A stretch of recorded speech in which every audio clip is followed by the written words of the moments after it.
Welcome to Corner of the Galaxy, the show that talks 100% LA Galaxy soccer. We're glad you could join us. Now it's time to sit back and relax as your hosts navigate through the twisting, turning, but never boring world of the five-time MLS Cup champion, LA Galaxy. Hello, everybody, and welcome to Corner of the Galaxy on cornerofthegalaxy.com. I'm your host, Josh Guesman, coming to you on a September 10th, Thursday. LA Galaxy getting ready for a matchup in San Jose against the San Jose Earthquakes. That's coming up on Sunday at 8 p.m. kickoff time. We're going to get you to that game, but lots of LA Galaxy news in between. We have a little bit of scheduling to talk about. We have some players of the week. We have some teams of the week. We have some rumors. We have some young kids doing great things and possibly being on the radar of some very big clubs. So a lot of stuff to get to, a lot to talk about, and we didn't have just one co-host tonight. We have two co-hosts tonight. That means three talking heads of soccer is right here. Joining me, Larry Morgan, not on Twitter, and Sophie the Cannon Nicolaou. They're back here. We're all in quarantine. Ash is raining from the sky. I'm rooting for the asteroid here pretty soon. It's coming, and it's going to just blow us all up. So that's sort of what I'm rooting for right now. How's everybody going? Larry, how are you doing? I'm doing fine, sir. Thanks for asking me back. It's been a while, but I'm doing fine. That's great. And before we get any further, congratulations, sir. Grandpa Larry Morgan, not on Twitter. We should get right. get you that shirt. Yeah, that's correct, right? Now, so, as I said before, I'll hold him, I'll burp him, but I will not change him. You don't have to. You're a grandparent, and so that's perfect. That works for me. Sophie, how are you doing? I got to talk to you recently because you and I were at the game, so I feel like we've been hanging out, but we haven't got to hang out here and talk some LA Galaxy. We have not. How you doing? How you doing? Yeah, that's good. That's good. A little Joey to start it off. No, I know you're surviving, so we're doing good. Let's get into, there's a whole bunch to get to, actually. And when we were doing the rundown, I was like, wow, it feels like I really packed the show full of things. But there's a lot of little things with the fact that the LA Galaxy didn't have a midweek game. So that's good. The Galaxy, again, coming off another shutout win of LAFC, which is unbelievable. You look at the standings, Galaxy are way up in the Western Conference, way up in the Supporters' Shield race as well. I can't say that it has been a bigger turnaround, and I can't say that any of us expected this because I think we'd all be lying if that was the case. But Sophie, what have you made of the LA Galaxy in the recent weeks here? I think it's been incredible since Orlando. The team has had almost like a Jekyll and Hyde moment. They look broken in Orlando. They look disjointed. They didn't seem like they had much team spirit. I think we'd all agree that the coach looked devoid of ideas on the sidelines many times. There were a huge question marks, not only about him, but also about management at the top level and what have they done to this team and how long is it going to take to rebuild this team and bring the five-star Galaxy back. So I think from that perspective, you've got to give them all a huge round of applause for turning things around the way they have, considering how awful things were during Orlando and then post Orlando. And let's be fair, I'll leave you with this one, Josh. We all ripped them to absolute shreds after that tournament. So to see them respond the way they have is quite incredible. Yeah, it feels like they're playing with a little chip on their shoulder, and it feels like that chip is most often directed at us, which I enjoy. That's always fun. It makes for lively conversations. But no, they've been feeling good. You can see it. Larry, what have you made of the LA Galaxy? I should point out when you can watch them because Spectrum is horrible. I just want to throw that in there every once in a while. Well, I watched it on Unimas, the LAFC match. It's in Spanish, but still watch the game. So at least I was fortunate enough to do that. I agree with Sophie. This team was so disjointed, so uninspired. There was no sense of urgency. And these last couple of weeks, I keep going back to what Scalotto would tell us on these Zoom calls. He said about the Orlando tournament, he said that we really weren't playing that bad. We just didn't get the results. And I'm thinking, what team was he watching? Right. What team was he watching? They were bad. They were bad. And that's why they didn't get the results. But the turnaround is it's incredible. I mean, I think one possible answer or part of the answer is putting Nick DePuy next to Dan Steres in the middle of the back line and putting Gonzalez on the bench. I don't think we're going to see much of him anymore. That certainly was the first step toward this revival. But again, just like Sophie said, it's been an incredible turnaround. It really has. Yeah, it absolutely has. It's been fun. One of the reasons for that turnaround, and certainly there are a couple different reasons, but at least one of the reasons in these last couple of games has been Sebastian Lletget, a guy who I think all of us as reporters have questioned whether or not he would be able to take a step forward, whether he'd be able to regain form to where he was before he got injured in, 2017? It's been a long road back for Sebastian Lletget. Lots of criticism, lots of things not going his way, and he seemed, lackluster and lost for large portions of this of last season and certainly the beginning of this season. Having said all that, 4 goals, 2 assists in his last 4 games. Had 2 goals in the game against LAFC. Is more than halfway to his season high of 7 goals, which he scored in 2015. And if we remember that, he came in with Bruce Arena in 2015, and that was whenever he just, he wasn't a mid-season replacement, but it was an early season guy who came in. It wasn't quite midway through, but it was a little bit earlier in the season. He went on, played a whole bunch of games, scored 7 goals, and everybody was like, wow, where has this kid been? And this is great. And we have never seen that version of Sebastian Lletget again, and that's a kid who played on the wings for Bruce. So he has 4 goals. He has a season high of 7 goals. I mean, right now you're sitting there saying if he doesn't hit double digits in goals, it'll be disappointing, I think, for him. I'm not expecting him to keep up the current pace. I think that's a little, out there. But the positions he's finding him in definitely could find some goals, so he's there. By the way, if he starts, scheduled to make his 100th MLS start on Sunday. And because of all of his goals and everything else that has been going on, Sebastian Lletget named the MLS Player of the Week. Sophie, what have you seen from Sebastian Lletget in the last couple games? Attitude. I think that's been the biggest thing for him, because I think everybody knows that he's a talented player. And I don't know what you guys think about this, but I think he's had somewhat of a hangover maybe from the national team. I think there's been a lot of players that have been hit hard with confidence issues.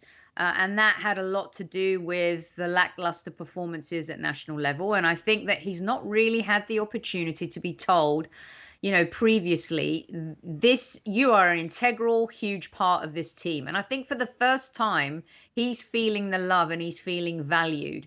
And a lot of that also comes from playing well, of course. But I do think the coach has put his arm around him and he's asked him of things and he's told him he expects more from him.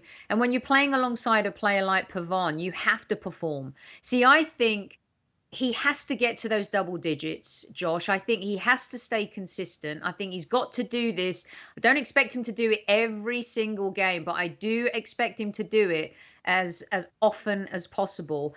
And I think once you start building that type of confidence and you play the way he has, to attempt that bicycle kick in that match against LAFC, was a huge deal, because that just illustrates where his mindset is. To actually pull that off was massive. To try it took balls.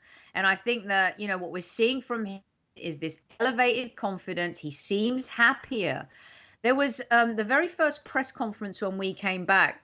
I think you and I talked about it, Larry, maybe, where we said he just didn't seem happy. He seemed off. It didn't seem like the belief was there still. They were coming off a huge amount of criticism.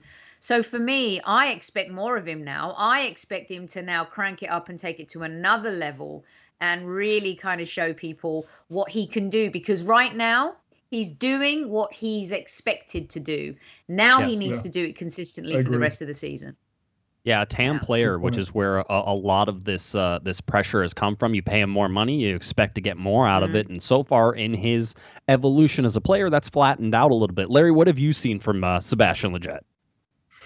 Well, one last thing about his sudden revival is I was just wondering, I wonder if Becky G threatened to leave him if he didn't start producing on the field. Who knows? I don't know. Maybe who knows? A little motivation. She can motivate him many different ways, I'm sure. But I agree with Sophie. He looks so much more confident, so much more purposeful on the field. And I think part of that too is playing alongside, like Sophie just pointed out, alongside a guy like Christian Pavon, who we all agree must be, or certainly is in the conversation as the best player in Major League Soccer right now. 100%. It's fun to watch Sebastian do this. It really isn't, like Sophie just said. He's doing what we've all expected him to do. Yeah, it is. It's nice to sort of see that. It took a long while. Yeah, it did. It took way longer than it probably should have. If we look at the voting percentages, by the way, I do have those. And I also have to preface this by saying that if you're asking me who I voted for MLS Player of the Week, I will tell you it was Sebastian Lletget. So Sebastian Lletget was my first choice on that. Good choice. Yeah, what do you know? The overall percentages were Sebastian Lletget 35.8%. Eric Williamson had 16%. Giassi Zardes had 14.5%. Teal Bunbury from New England had 4.5%, and Christian Pavon had 3.7%. I also you mean you voted don't for have those on a chart, Josh? You don't have a chart? I didn't. You know what? Somebody else put them together, Sophie, so I didn't have to make the chart. I thought it was interesting, though. It's broken up into 2/3 media, 1/3 fans, right? The fans get a say, the media gets a say. The media is heavily weighted. So Sebastian Lletget got 43.43% of the media votes, and he got 13% of the fan votes. If you go down to Eric Williamson of the Portland Timbers, he got 16% overall, 7% from the media, 43% from the fans. So the fans vaulted him into second place. That's the only reason that he's there, because technically speaking, if you look at the media votes, he should have finished 5th. So anyway, the fan vote does count. So LA Galaxy fans whenever I put these out, some people were like, well, the fans need to pick it up. Listen, I think that this should be, if you really want to make it fair the whole time, it probably should just be a media vote, because as you can see, the fans in Portland, who are a very rallied fan base, were able to vault their guy into second place when he should have probably been in the 5th or 6th place. So that's how. So hey, but I'm a media guy, so vote however you want. I don't really care. It should be a real award, and I feel like if we go to just straight up fan voting, which has been suggested many times, is that it ends up being a popularity contest more than anything else. Sebastian Lletget legitimately earned. Legitimately? I could have played that pun. Yeah, I know. It was a good one. Sebastian Lletget legitimately earned this Player of the Week, and I thought it was great. But Larry, you have some trivia about Player of the Week, right? That's right. Yeah, go for it. I assembled our crack Corner of the Galaxy research staff, which consists of me. Mm-hmm. And the first time I came up with these answers, I was wrong on one of them, Josh, and you pointed it out to me. Anyway, before Sebastian Lletget won this award this week, the last Galaxy player to win it was Zlatan, did it 4 times. Now, the trivia question is, can you name the previous 2 Galaxy players to be named Player of the Week? Oh, see, I can't play because Larry told me what the answers were. Yeah, that's right. That's right. In all of time? Right. Yeah. So last, go ahead, Larry. It's got to be Robbie Keane. Before Zlatan, Robbie Keane's got to be one. So, no, he was not. The last 2 before Zlatan, no. Yeah, the last 2 before Zlatan. So just think back of who the players were before Zlatan that could have possibly won. It happened in the 2016 season. 2016. It's going to be someone really crazy, isn't it? It's going to be. One of them is really crazy. Yeah. Robbie Rogers. No, not Robbie Rogers. No. I'll give you. Yeah. Give her the crazy one. Give her the crazy one, Larry. The crazy one, if you can believe it, was Emma Boateng. Yep, that's correct. Player of the Week. And then the other one. Yeah, go ahead. The other one, his brother currently plays on this team. Gee, I was going to say it. Damn, and I was like, no way. Come on. Yeah. Now, really? One more trivia question. Can you name the first ever Galaxy player to be named Player of the Week? Ever. First ever. Landon. Yeah, just say no. I'm going to say Landon. No, because he wasn't on the. It was like I said, Kobe Jones. Way back. Right? Yeah. Way back. Josh Jones did win it, but before Kobe Jones, it was Jorge Campos. And then was Hurtado in there? Was that the second one? Hurtado was next, and then Kobe Jones after that. Yep. So anyway, lots of trivia knowledge. A fountain of trivia knowledge. That's right. Our crack staff consisting of me. Crack. Yeah, I was going to say crack is the key word there. So that's right. Yeah. Crack. Good job, Larry. Let's get to a little bit more news. 3 LA Galaxy players also made Team of the Week. By the way, I would point out that in beating LAFC, they also made sure that no LAFC players were on Team of the Week, which is always fun too. So Christian Pavon was obviously on that list. Sebastian Lletget was on that list, and Mr. 7 saves, and I think all those came in the first half. Mr. 7 saves, Mr. David Bingham was also on there, so that's really crazy. Larry, what do you want to say about David? About David, if not for Bingham in that first half, the Galaxy would have been in big trouble. He played very well that night, very well. He did. The double save was fantastic.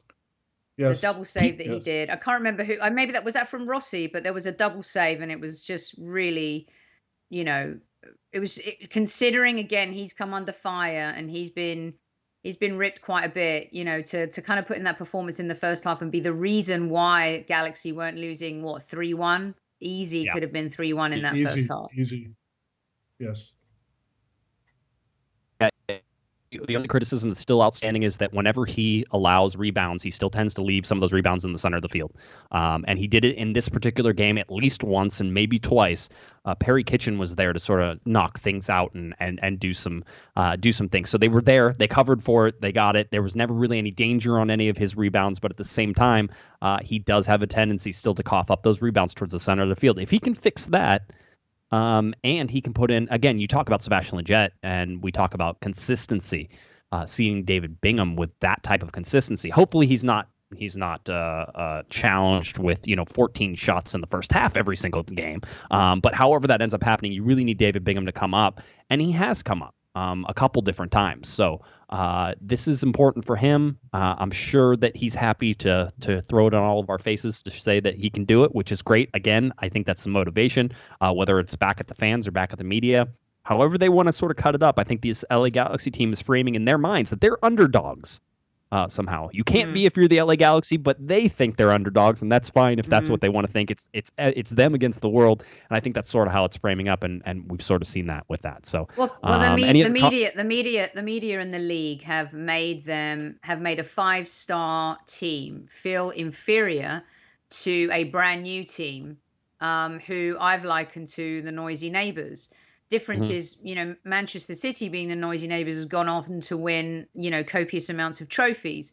LAFC, we all know the one they want is the big one. And that's, what I consider to be the big one, of course, is MLS Cup. I think the Supporters Shield is very pleasant, but it's not a star on the shirt. And so I think they played this game with not only a chip on their shoulder about LAFC, Josh, but also you got these are men, right? And Chicharito has been billed as the savior, and he's not been there, and they've played well without him. And I think that they've been trying to prove a point that they're a team and they're not just relying on him to come in and save the day. And I think this run and these wins has been absolutely brilliant for these players and their confidence, but to also show that he's not the knight in shining armor. He's got to come back now and earn his spot back on this team, because you do not disrupt a 4-streak winning team by just throwing him back in there. They got to ease him back in the same way they did Jonathan as well. And so for me, there's those two components I think are very important for fans to kind of look at and consider.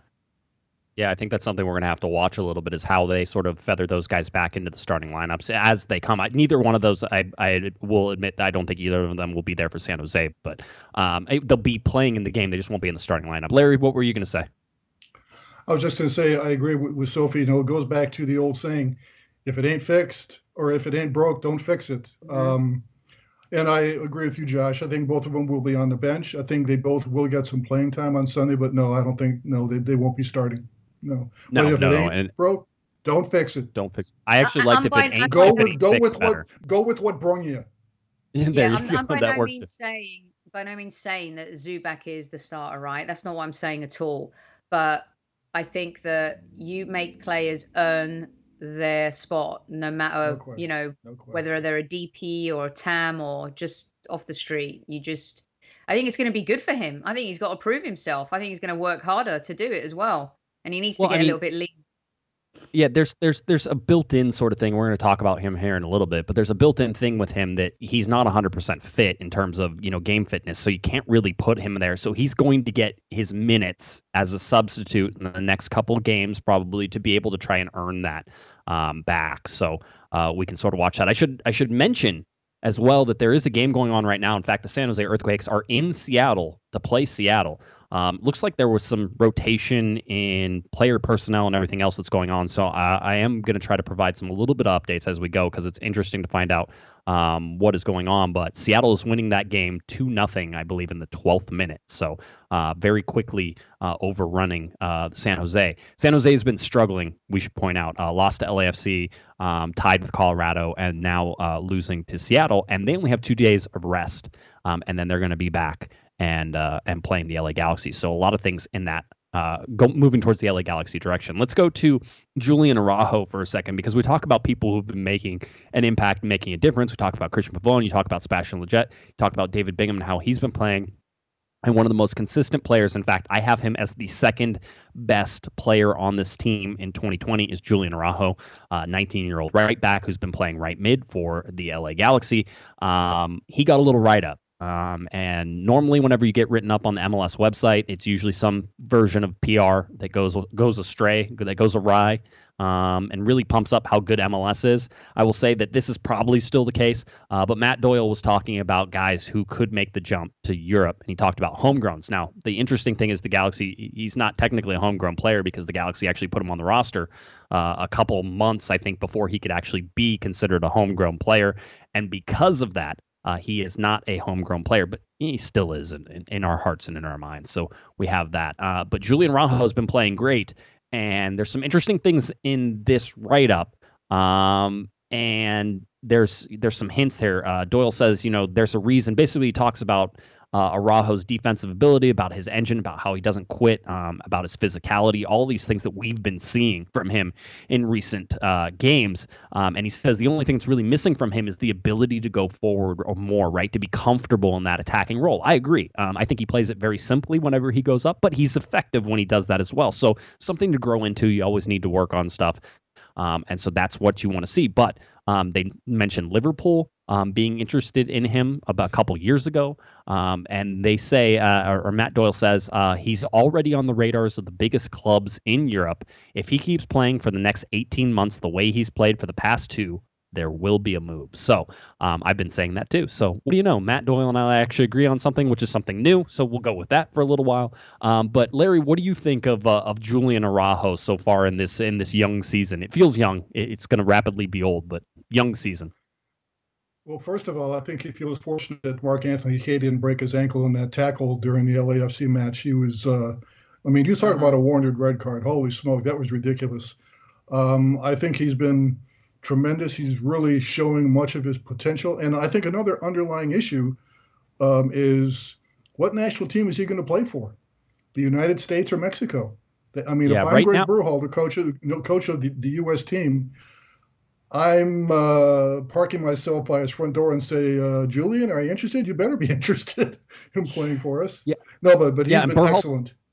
And Berhalter had a chance to play him and did not play him in the last, in the January camp. And so there was a little bit of a chip on his shoulder for that as well. Sophie, what have you seen from the young Julian Araujo, only 19 years old? Can you see him playing for your Arsenal very soon? I wouldn't mind. Take him right now. It's, for me, he is a fun player to watch. I think I wrote this about Pavon on Twitter the other day. Pavon is fun to watch. There are a lot of good players and great players that you watch, but there aren't too many fun players to watch. Okay.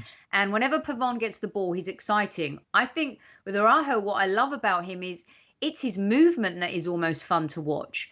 That kid is everywhere. He's kind of like, like in Batman, where, he all of a sudden the screen's blank, but then in 2 seconds, Batman just appears, and then you turn around and go 50 feet down the street, and Batman's just standing there like that. He reminds me of Batman. He's everywhere, and I think once he gets that finesse with his final pass, that's where I felt so many times he bombed it on the flanks against LAFC, and his final ball and his decision-making wasn't the best, but once he finesses that and he really works on that, I think he is just going to be just an explosive, thrilling player to watch over the next few years. He's definitely a revelation. And I think LA Galaxy fans, he's become a cult hero very quickly, hasn't he? Yeah, overnight. Speaking Very of that, quickly. man, holy football, Sophie, holy football. That's right. There you go, Larry. Larry, what do you think? You've also got to see Julian Araujo. We've seen this kid play. I've had the fortunate, I've been fortunate enough to talk to him. And in the progression between the last couple of seasons and talking to Julian Araujo, he went from being a 17, 18-year-old kid to a 19-year-old man, and you can just tell by talking to him, this is a kid who's matured just in those couple of years. Larry, you think his time with the LA Galaxy is short, or is this somebody maybe the LA Galaxy could hold on for his entire career? Oh, I don't think they're going to be able to hold on to him for his entire career. And first of all, I would play him ahead of Rolf Felcher right back. I don't think there's any question about that. Not that I'm not a Rolf Felcher fan, but seeing the two of them, I mean, I go for Julian. I don't think he will spend his career in MLS. I think he's headed over to Europe. Maybe not. Maybe for not for another year or two, but certainly he has that potential to be playing in the big time. I mean, I really think so. Now, will the Galaxy try to keep him? Who knows? I think there are other issues for them to worry about first. Yeah, Somebody by the name there of are. CP speaking of which. Yeah, I mean there are a whole bunch of issues to sort of look at there. I'll say that right now, as the LA Galaxy are currently formulated, him and Rolf Felcher are the best combination for defense that the LA Galaxy have. Just simply putting somebody like Efrain Alvarez at right midfield, or moving Julian Araujo there actually leaves the Galaxy more exposed on the defense than if you just have Rolf Felcher playing right back and Julian Araujo playing right mid. I think his versatility, being able to play right mid, being able to play right back, is one of the reasons that Europe will come calling. I don't know if they come calling in December, but I think they do come calling next summer and possibly into the next December. It'll be interesting to see, because I imagine that number is not going to be small for the LA Galaxy. This is not a kid who probably goes to, a lower level Bundesliga team. It's probably going to be one of the mid to upper level Bundesliga teams whenever you're looking at it as well. Larry. Now, Josh, I want you to mark that down, what you just said. Mark that down, and we're going to see it that comes true. I mean, you very rarely been wrong. Only occasionally. I'm wrong all the time. But no, we know I'm wrong all the time.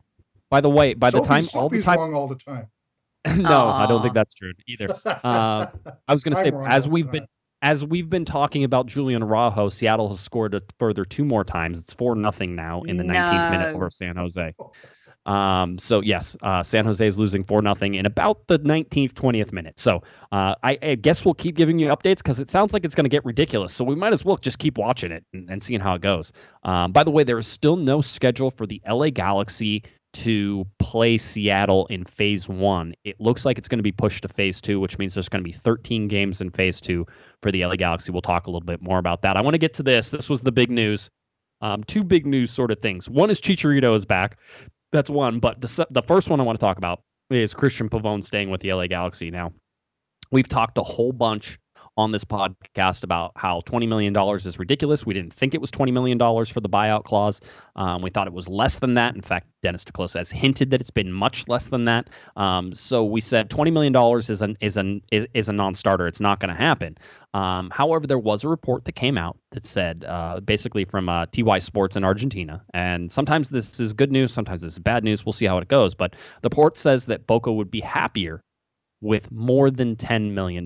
Now, I think that is somewhere in the reasonable range. I always said, and you can go back and listen to any of my 700 podcasts that I've done, I've always said that Christian Pavon, if the number got to single digits, that the LA Galaxy would make that deal. We are now 1 digit away from single digits. I feel pretty confident that if the Galaxy go anywhere between $9 and $12 million, it seems like it would probably get this deal done, which is an interesting move for the LA Galaxy. It's a lot of money, but you're talking about a guy who is 24 years old, playing in his prime. You could possibly sell him on.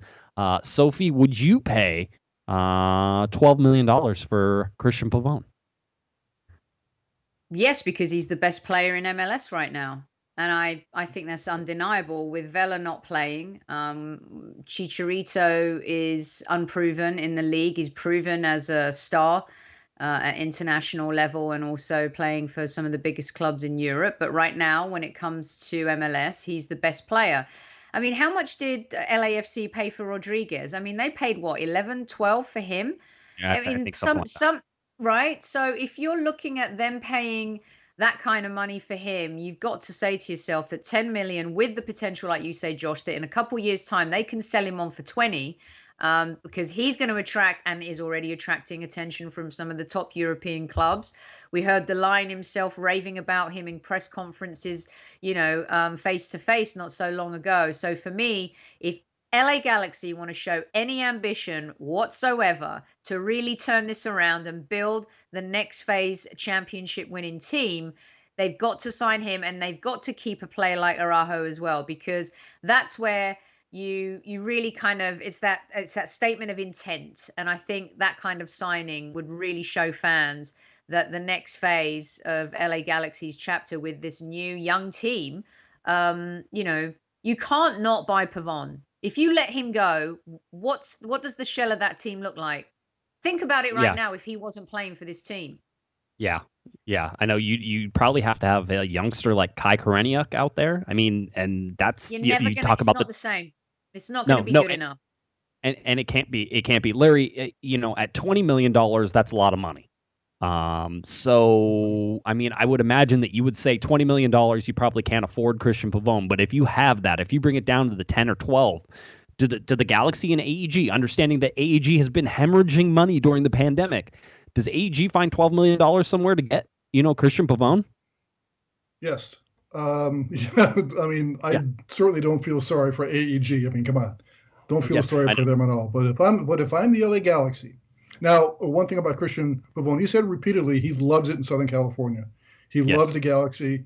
He loves playing for Escaloto. He likes it here. So that's one thing working in their favor. But if I'm the LA Galaxy, I bring up a Brinks truck, park it in front of the Beckham statue. Right. I bring over Christian. I open the back door and I say, Christian, take as much as you want, and it's yours. As much as you want. Yeah. I mean, I don't care what it costs, but again, I think you're right, Josh. I think 20 million might be a little bit too much, but between 10 and 15 million, the money's yours, Christian. The money's yours. Yeah, it seems like it. Transfer market currently has this value at 12.1 million. Again, it makes me feel good about my numbers. Yeah, it makes me feel really good about my numbers, just to sort of sit there and say, hey, okay, somewhere between 9 and 12, I always felt was probably a good number. Even 13, I mean, so you overpay by $1 million, right? Some people are saying that you could get as much as $40 million for Christian Pavon in Europe. I think that's probably a little strong, but 20, 22, 25 is not unreasonable when you see some of the players who have gone over to UK recently. Maybe some Almirones, some Joseph Martinez, that type of player. I mean, you're looking at a player right now who has been so consistent. He has 21 goals and assists combined in 20 games played for the LA Galaxy. He is quietly, he is quietly the best player in the league. And for LA Galaxy fans, he actually showed up in El Traficos to score goals. So, that's always good too. So it's a big deal. He's a baller. He is. He's also a baller. He's tough. He's a tough kid. He doesn't go down with contact. You see that. In fact, he'd probably get more calls if he did go down with contact. It's one of the things maybe you could almost criticize. But here's the thing. Behind the scenes, the Galaxy went from being pessimistic about keeping him to optimistic they could keep him. Then this report comes out, and now you understand why the LA Galaxy might be a little more optimistic about keeping him. It all makes sense. We look for connecting the dots of things to make sense. This makes sense in terms of how it goes. The only sort of hiccup is Boca is saying that Pavon, however, is still subject to superior offers from Europe. So if Boca was out here and they were like, hey, let's drum up some interest for Christian Pavon, leaving that little piece of information right there probably does the trick, because somebody could spend $12 million on Christian Pavon without blinking an eye. Arsenal could drop $12 million for Christian Pavon without even thinking about it. Yeah, I'll blame Sophie if he goes, by the way. I could see him going to somewhere like Everton, someone like Ancelotti. Sure. There's no doubt in my mind that scouts are watching him, and Boca would be daft not to be putting out the feelers to see what the top dollar is. It's all going to be about him at the end of the day. It'll be his decision and what makes him happy. And finding out very happy living in Southern California is massive. These days, players want to be surrounded by comforts and happiness, and the modern player, the younger player, is very different. to players that came through in our generation. So I think that's going to play a massive part for him. But if a team like Borussia Dortmund comes calling, or even a Valencia, Sevilla, somewhere in La Liga, a Villarreal, someone like that, and they can get 15 to 20 million for it, that causes a problem for LA Galaxy. So it does. Not guaranteed. Hey, Sophie, could he play for a team like Arsenal? Right now, I would say no, he wouldn't get into that team, but that's only because, we have Willian and we have Pepe, and I think Sure. Pavon's very versatile. I think he can play. That's the beauty about him, right? I mean, when it's the last 20 minutes of the game and he takes on that lone striker role, he's so effective. His speed is ridiculous. So, but there's no reason why he can't play for a Premier League team. Yes. Yeah. I think he could. Sure. Hey, gotta get this deal done now if you're the LA Galaxy. I don't think you want to wait because, as you say, one, every time he plays, he gets more expensive. And two is that there are going to be other options sort of coming from Europe, so you got to close that down. By the way, David in the chat room had a great deal that I think the LA Galaxy would be happy to make happen. They'll give Boca Juniors $12 million plus Yoni Gonzalez. Just that simple, just right there, and away they go. I always love it when people throw in players at the end. They're always making me. And Jorgen Shelvik too. Why not? Make that one. He's on loan now, but you'll call him back and you'll send him to Boca Juniors too. I can't see Jorgen holding up well. Yeah, I can't see Jorgen holding up well in the heat of Argentina. By the way, so anyway, so that's where we're sort of at with that. That's an interesting thing, something to watch. We'll continue to watch it. We'll tell you if there's any updates, but that's what we have right now. All right, the big news out of the press conference today is Javier Hernandez, Mr. Chicharito himself, is back to full team training. He has been training with the LA Galaxy for the last 4 days. He is recovering from a grade 2 / almost grade 3 calf strain. That was according to him. Basically, I was talking to Sarah from South Pasadena, who's a listener of ours and very knowledgeable on injuries, and so her and I were discussing this. A grade 2 tear is a very severe tear. A grade 3 would be a complete tear of the muscle, so it would be a completely torn if it's grade 3. So if it's a 2, almost 3. You can't go backwards in terms of, hey, once it's completely torn, you can't downgrade that. So it's probably a very severely strained grade 2 muscle tear for Javier Hernandez. And so he went in there and was out training today. But I want to know what you guys think. He says that he's ready to play 1 minute or 90 minutes, somewhere in between there probably, and that the call is up to Guillermo Barros-Schelotto. Larry, how would you fit Chicharito back into this lineup for San Jose? Well, first of all, about his injury, I always said, I remember talking to Kevin about this, is that when Chicharito was out for such a long length of time, I said, this is not a strain, this has got to be some kind of a tear. And it was. But as far as Sunday, I certainly can see him play maybe 20 or 30 minutes, put him on the bench at the start of the match. He's not match fit. Training fit and match fit, there's such a difference between the fitness levels. I think he will see some playing time this weekend. About 20 or 30 minutes at the end of the match. Yeah, Sophie.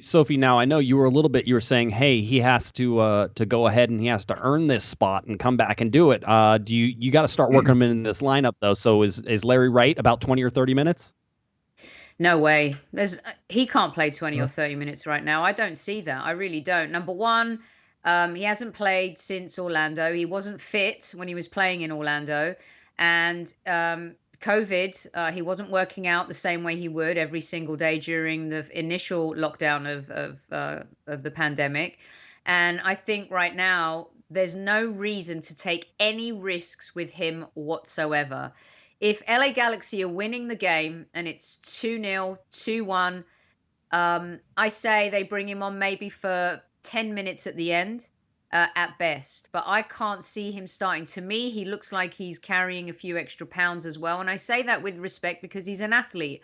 I'm not trying to be a online bully or say anything negative about him, but he looked like Carlos Vela was carrying extra weight compared to the way we're used to seeing Vela too. When he got that injury and he pulled up, I wasn't surprised that he did, because he didn't look like he was in shape. And this has been the worry for a lot of players, hasn't it? Is during this time when they're not performing and they're not training the same way and things are different, we were expecting injuries. So would I love to see him play? Yes, but there's absolutely no reason to rush him back after having a tear and then have him regress, because he wasn't at that optimal fitness level before he was injured anyway. Yeah, I think that just in fitness wise, the 5 to 10 last sort of minutes is probably good. Maybe you could stretch out to 15. I don't know why you would. If you're losing, maybe you try it. I think that there's the Galaxy have already been successful in phase 1 in my mind. You won as way more games than I ever thought anybody was going to win for the LA Galaxy. You have 12 points. If for some reason things go sideways in San Jose, we're going to talk about the San Jose game. The weird thing is the Galaxy are favored in this game. And I don't. It's weird for them to be favored. It's a banana skin game for them. They slip up here. Yeah, is that a British term? Yeah, it sure is, Larry. Not on Twitter. I was going to say, if we were talking about the chicken skin, I was ready to do that. And the broken muscle. We've had all sorts of different things said on this program recently. But yeah, it is a slip game for them, and we'll talk about that. Here's the thing for Chicharito is that I'm concerned actually with the way that the Galaxy play with Zubac, which, by the way, let me state this very clearly, and I think I've stated this very clearly on other shows, is that Chicharito is an upgrade from Ethan Zubac, and that's no offense to Ethan Zubac. Great kid, really trying, working hard, doing all the things that you want him to do. Really great. But he's an upgrade. Chicharito is used to be a world-class striker. I'm not going to put him in that level anymore, but he is a very, very good striker, and the LA Galaxy should be able to use him very, very well. Having said all of that, Ethan Zubac is very, very good at hold-up play. He's good at using his height. The Galaxy sometimes lob balls into him, and I don't know that that's Chicharito's strong point because he's not very tall, and physically he's not as big. He's just not. He doesn't take up space the same way. So there is going to be an adjustment to how he plays. Now, maybe he plays closer to how Pavon plays whenever Pavon plays up top. Different speed-wise, but still different. So we've seen the Galaxy be successful in these different things. It's just that having to add Jonathan Dos Santos, who, by the way, still not 100%. Guillermo was talking today and basically said Chicharito is ready. They'll talk to him after training. They'll see how many minutes they put him in, and then they'll play him. Same thing with Jonathan Dos Santos. He's not 100% yet. He's getting there, but we'll talk to him after training. We'll see it. I could see Jonathan Dos Santos starting this San Jose game because eventually he's going to need to get, that 45, 60 minutes out of him, and he's been getting about 30. So maybe he plays the entire second half. Maybe he starts this game. Maybe the second half makes some more sense. But having looked at these two, you're going to now have to feather these two players in to this offense that is working, that is clicking. And there's no doubt about it, guys. They have to put these guys into the lineups. These are important players for the LA Galaxy. And if they're going to be actual MLS Cup contenders, they have to get these guys to perform. Larry, you had a comment. Oh, yeah, I couldn't be more excited to have these guys back in the lineup. It's going to be really nice to see these Mexican internationals. I'm saying, where did his voice come from? What is this? Hey, Eric, how you doing? How's it going, guys? Wow, surprise. A little bit of a wedding crashing situation here. Yeah, I was going to say. Where's the panda? Yeah, no, we don't. Come on. The boxes can't get any skinnier, Sophie. This is it. All right, this is as skinny as the boxes go. For you listening on the podcast, we call it the skinny 4 box. All right, so no, I'm we good. needed more. We needed more talking heads here. So I just thought I'd crash the party and crash the show. But I'll let you guys get back to it. Just wanted to say hello. Have a good evening, everyone. Jonathan is that he recently said he's been suffering some abdominal pain, and you really have to worry about that. He's recovering from the sports hernia surgery. You have to wonder, you can't really take a chance with him. I don't know what his status will be. I don't know. Yeah, no, it'll be interesting. He went away. He just wanted to stop by. He had a back to school night, and we should use that in quotation marks because nobody's actually back to school. So I don't know what he was doing. I told him he was fired for this week. So quite honestly, now he really is fired for next week for sure.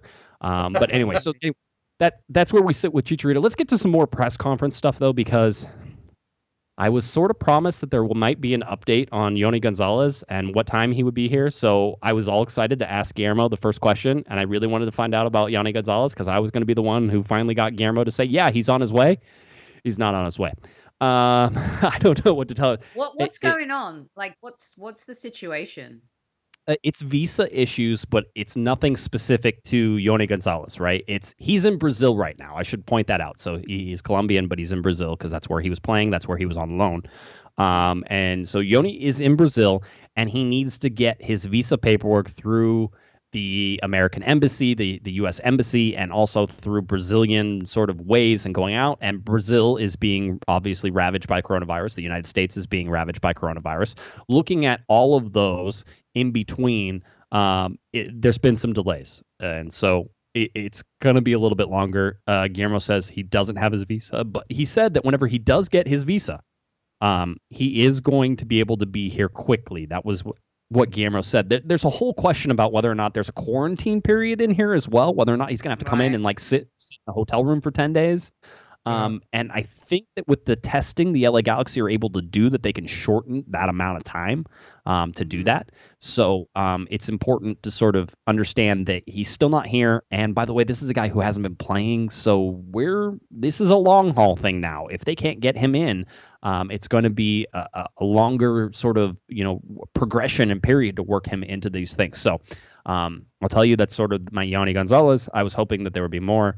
If you're on the Discord, I've been giving you sort of the behind the scenes about what I've been hearing about Yoni Gonzalez and how that's been progressing. And we were supposed to get confirmation that didn't happen. So Yoni Gonzalez, not here yet. Mr. Larry Morgan. Yes, sir.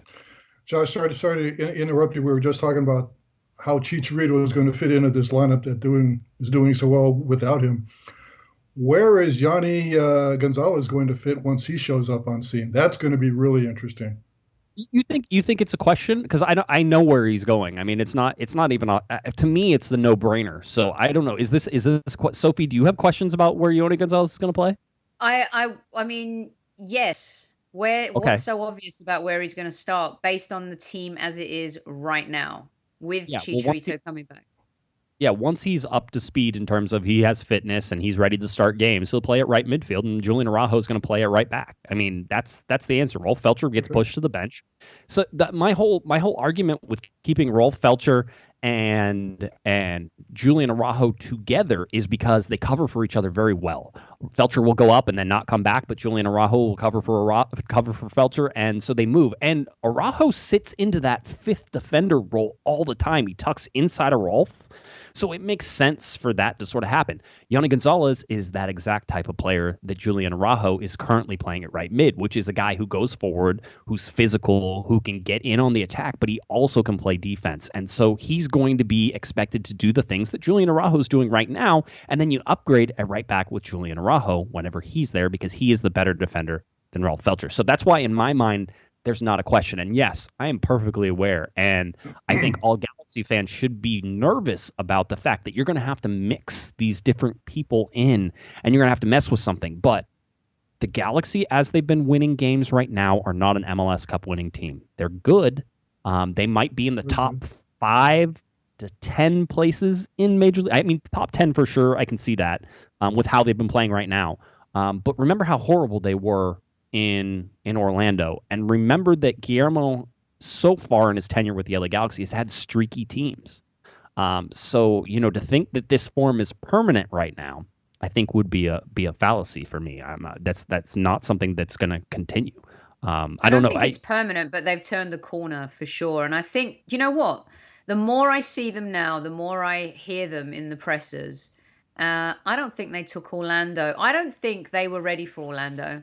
I don't think the team was mentally and physically prepared like most of the teams, but I don't think they wanted to be there. They played like they didn't want to be there. Yeah. They really did. And I don't think there was no sense of urgency. No, there was none. And I think that LA Galaxy are an MLS 5-time championship winning side. They're taking this seriously. This is the business end for them. This is what they do. And so I think there's been a total mind shift, and they've gone into total game mode because they feel like the season's actually started now. I think that's the major difference. So I agree with you, Josh. No one should get too excited.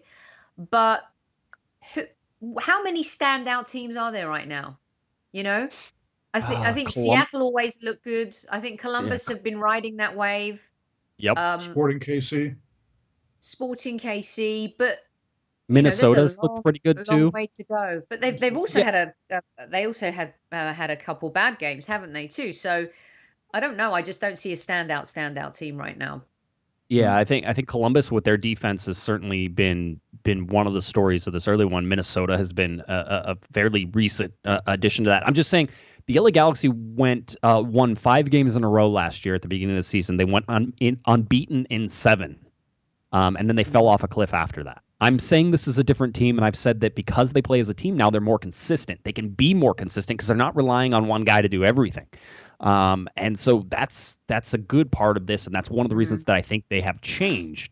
But I've watched too much soccer. I know you all have too. Larry, especially you. How old you are? You've seen so much soccer. I would get really angry if anybody went after Larry, by the way, but I'm allowed to do it. Like, that's sort of my, it's like we're brothers. I'm allowed to make fun of my brother, but if anybody, well, let's be honest, not really brother. No, I wasn't going to do that to you.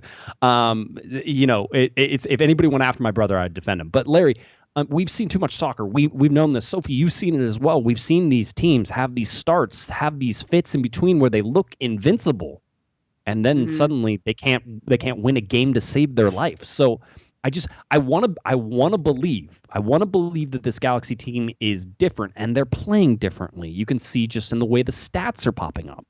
But hey, Josh. Yeah, Larry. You want to know how much soccer I've watched?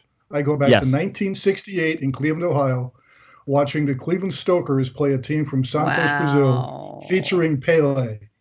Yeah. At Cleveland Stadium, they did not put grass on the infield that day, and Cleveland beat them 2-1.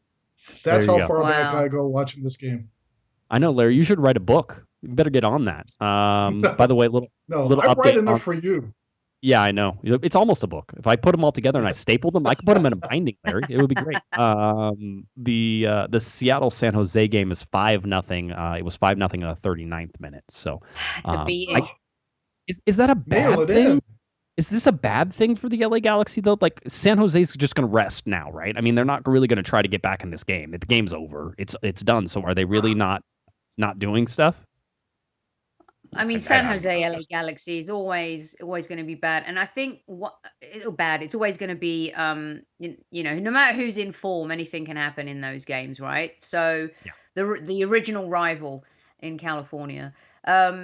Here's the scoop with the team real quick, Josh, because I know you want to bounce off to a couple of other bits before we go. Yep. But this team has been a tale of two halves. Forgive the cliche, but it's true. In the first half against LAFC, they were all over the place. I mean, it was not, they had moments. Pavon had moments. In the game against San Jose, remember that young fella, the 16-year-old kid, scored a goal. Everyone was raving about his goal, and I was like, no one closed him down, and Bingham should never have been beaten on the near post like that, right? So I think they've been this team where they play one half badly, which validates what you're saying about worrying about them. And then they'll come out in the second half and it'll be like, where was that? Mm-hmm. Yeah. And that's a problem, though. I wonder what Schelotto's halftime speeches are like. Hey, I asked him last time. All right, he told us what his halftime speech was, and basically he said that we need to control the ball more. He goes, lots of little passes. Which, by the way, if he would have said it in Orlando, and I think I said it on Monday night, if he says that in Orlando, I'm like, I want to smack him. Right? You're like, come on, dude, you're getting blown out. Small passes isn't going to be the. Seeing what he's done now with this team, you say, yes, that's exactly what you needed to do, and it made a whole bunch of sense. So we're going to go on a little bit. I want to get to phase 2 scheduling. Here's the deal. We're recording this podcast on Thursday, September 10th. The schedule was supposed to come out today. It didn't. Okay, so I just wanted to let everybody know that the phase 2 schedule did not. It was supposed to come out today. It did not. It's supposed to come out on Friday. So as you're listening to this, there's a good chance that you're going to at least know the next 3 games the LA Galaxy are going to play in the next 3 games for all the rest of the teams. MLS is trying to buy themselves time. Perry Kitchen talked about it today, still having trouble with the Canadian teams. Okay, the Canadian teams, where they're going to play. Basically the week that they're buying themselves by announcing the next 3, almost 2 weeks by announcing the next 3 games, might allow them to have Canada teams stay in Canada instead of relocating down to the United States. So they're waiting because they don't want to keep having the Canadian teams just play each other. Eventually, it just becomes, the Canadian Premier League, which is already started up there. So, however that happens, there's probably going to be there. We know there are 13 more games for the LA Galaxy. We know that that's coming. I know at least one opponent, and I guess this is breaking news. Who knows? I've been on this podcast for at least 45 minutes, so somebody else could have had it. There you go. Perfect. That was what we needed for the breaking news. The LA Galaxy look like they're going to be scheduled to play LAFC one more time in Phase 2. So you're going to have 4 matchups of El Traficos. I think that's ridiculous. I think MLS is leaning on this rivalry way too much. It's too young. And quite honestly, now I'm kind of worried for LAFC because they haven't scored a goal in 180 minutes. And if they lose another shutout, are they going to get relegated? I mean, there's a whole bunch of real worry to sort of look at this in some different things. But, that seems like that's going to be at least one game. I only know one. It's not one of the next 3. It's just eventually they're going to play them one more time. And 13 games remaining for the LA Galaxy right now. Should have been 12. But they didn't play the game against Seattle, and that's going to have to get rescheduled in this Phase 2 as well. So 13 games. Larry, yes, sir? Josh, as we were both on the conference call this afternoon, the Zoom call with Perry Kitchen, he hinted that this schedule is going to be very packed. And if they thought the recent batch of games was real constricted, I don't think they've seen nothing yet as far as Phase 2 goes. Yeah, Perry basically mentioned that there were 13 games within the next 7 to 8 weeks. That's a ton. And basically, crazy. You look at it, that's 2 months. 2 months we're supposed to be in the playoffs, right? And we're supposed to have 18 teams in the playoffs, 9 from each conference, right? So there are not that many. In years past, we would say there's just 13 games remaining in the season. This is the crunch time. This is when it is. It feels like the season is just getting sort of revved up, but realistically, you're hitting the stretch right now. 13 games remaining for the LA Galaxy in very good position, but as we've seen, 4 games can change the standings completely. So think of how many times things are going to change between here and now, and how streaky things are going to be, and how tired teams are going to be, and how much depth they're going to have to rely on. This is a marathon sprint. It's like you're going to have to run, 40 miles instead of 26, but you have to do it faster than you ran 26 miles. I mean, it's going to be relentless. So the LA Galaxy coming out playing at, the Earthquake Stadium, right? Because it's not Avaya Stadium. We have to say it correctly because Avaya is no longer there. So Earthquake Stadium on Sunday, September 13th. It's an 8 p.m. kickoff time for that game. I want you to get you the standings here real quick, and then I want to get everybody. We're going to talk about the San Jose game, and then we're probably going to wrap it up. So we'll run a little bit longer than we normally do, but not too much here. The Western Conference standings right now, you have Minnesota United leading. If you watched any of the 4 games or 5 games that were on last night, and I know there were a bunch of Galaxy fans hate watching the LAFC game against Real Salt Lake. I know because you were on the Discord and you were texting me, so I know those things were happening. But if you saw that, Real Salt Lake ended up winning that game rather convincingly. So Real Salt Lake is in 7th place right now. They are tied basically with the LA Galaxy at 14 points. The Galaxy are in 4th place. All depends on sort of how they rank these different things. Minnesota United currently in 1st place in the Western Conference. Sporting Kansas City in 2nd place. Those 2 teams are tied at the top. The Eastern Conference, Columbus and Toronto sit atop. At the bottom, Inter Miami, who just beat Atlanta. And the Chicago Fire are in 14th over there on the Eastern Conference. If you look at the Supporter Shield, this Columbus Crew, we talked about them. Goals against so far through 10 games played is 2. Just 2. They actually tie the 2010 LA Galaxy, I believe, in that stat through 10 games. So if you want to go back and see a good team, the LA Galaxy 2010 team should have won an MLS Cup and somehow got lost to Dallas in the playoffs. Columbus Crew are top there. Toronto's in 2nd. Philadelphia in 3rd. So you have 3 Eastern Conference teams, and then it's Minnesota in the West. The Western Conference, more difficult conference right now. That's one of the reasons those Eastern Conference teams are sort of stretching things out. All right, let's get to this game. The LA Galaxy playing at Earthquake Stadium in San Jose, 8 p.m. kickoff time. Unimas and TUDN are your television choices. We have some interesting things going on, including that San Jose has now been winless in their last 3 games. We talked about it. 5-1 loss at LAFC, 1-1 versus Colorado, currently losing 5-0 to the Seattle Sounders up in Seattle. They only have 2 days of rest. They will travel back down from Seattle tonight and then host the LA Galaxy on Sunday. So a lot of things. One of the things to watch, and we're not 100% sure on this, so just in case you weren't thinking about this, there's a possibility this game does not get played in San Jose. In fact, there's a possibility this game might get postponed. The air quality in San Jose is not good in the San Francisco Bay Area and all those areas around there. So it's not good. And because of that, with all the fires going around, with California basically on fire right now, they may not be able to play this game. That doesn't seem to be the case yet, but just sort of keep that in the back of your mind that is a possibility. So it should be fun to sort of watch. I don't know. I think we are leading to this, and we've hinted at it before, but Sophie, the LA Galaxy are favorites in this game. They're clear favorites. It's not even close. They should easily walk out into San Jose and slap them across the face, and Guillermo can yell at Almeida, and it should be a fun time, and everybody has a great time, and they come back. I mean, that's what should happen in this game, and we haven't had one of those in a very long time.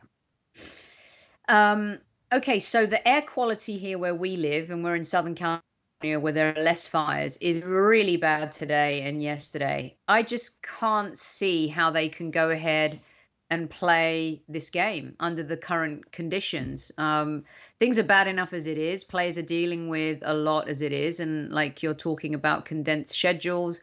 And I really do think that, I just don't. I guess even when I started watching the NFL stuff tonight, and you hear about them talking about Patrick Mahomes' $500 million contract, and now Michael's like, well, the other way you could say that is $500 million. And in my mind, I'm thinking, man, there are people right now who have lost their homes, who don't have a job because of COVID. There's so much going on, and I think MLS can get away with it a little more because it's seen as the poor man's league, if you like. Right. But I just think we need to start being a little bit careful about. It's great to have sports back, but in some cases, how important is it for some of these games to go ahead? With that said, if it does, LA Galaxy are absolutely the informed team. San Jose, I thought, collapsed a little bit in that game at Dignity Health Sports Park just a few weeks ago. How long ago was that? 2 weeks ago? Yeah, I think so. Yes. 2 weeks. So losing 5-0 to Seattle, granted they're a better team, but something's not right there, is it? There's either a coaching issue there, players not playing for the coach, players not playing. Maybe I haven't seen the lineup, so I don't know if their regular starters all started, Josh. But that's a little rotation. A problem. Yeah, they've been rotating. They've been rotating a lot. Actually, if you look from game to game, there's been a lot of sort of movement in these last 3 games. So we'll sort of see where that sits whenever they actually play the LA Galaxy on Sunday, or if they do. Larry, the LA Galaxy and San Jose, this was a team coming into this season that the Galaxy had trouble with. We've seen that. But having looked at them in that game at Dignity Health Sports Park, Sophie, you and I were there. I know, Larry, I think you got to watch. Did you get to watch that game, Larry? Or no? Was that one of the ones that you weren't able? Okay, so you didn't get to watch it. I will tell you this, that the LA Galaxy looked like they were never going to lose that game. Like there was never a doubt in it. Yeah. Well, the highlights, show the LA Galaxy winning. So I don't know what to tell you, but no, in that game you could tell that they weren't going to lose that game. So Larry, did the Galaxy screw it up here? I don't know. I can understand why they're the favorite in this game because they won the previous game 2 weeks ago, 3-2. But again, I assembled our crack Corner of the Galaxy research staff to come up with some numbers. And as far as the Galaxy playing on the road against San Jose, in the last 9 matches on the road, the Galaxy are a whopping 2-4-3. Oh, yes. And in their last meeting on the road against the Earthquakes, they lost 3-0. So even though Sophie said the Galaxy is the informed team, I expect it's going to be a tough one. And even though the Earthquakes are getting slaughtered tonight, I still think it's going to be a tough one. They have a history of not doing particularly well up there, whether it's at Earthquake Stadium or at Stanford. Yeah, let me give you their track record. Let me give you the all-time. These are 2 original teams, so it helps whenever you go all-time as well. The Galaxy have 32 wins, Earthquakes 24 wins, and they have 15 ties between them.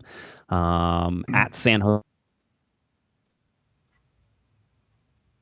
all-time. Galaxy 11 wins, 2 shootout wins for them, and 49 goals. Let's see, and it ties 9. So the Earthquakes 17, 11, and 9 versus the LA Galaxy in San Jose. I was at one of the games that they actually won at the former Avaya Stadium, which is now Earthquake Stadium. I went up there and saw the LA Galaxy win, and I want to say that was in 2018, I think it was. Well, actually, it might have been 2017. I was there. I also was there at Stanford Stadium when they lost 3-0, and Zlatan Ibrahimovic was there and sort of indicated that the score was not exactly congruent with the outcome or how well they played. So he thought they played better than the 3-0 score, but the Galaxy were torn apart there. So looking at all those things and sort of putting that together, again, the LA Galaxy are favorites. They should win. They should win by, more than a goal, probably, just in the way that they've been playing. But it was touch and go last time whenever we played the San Jose Earthquakes, and that was a come from behind game as well. San Jose scored first, the Galaxy scored again, San Jose scored again, the Galaxy scored again, and the Galaxy scored the final goal to make it 3-2. So that come from behind is important. I guess the real storyline for this is one, just sort of the Galaxy trying to get 5 wins in a row, which we told you that they did last year, early in the season.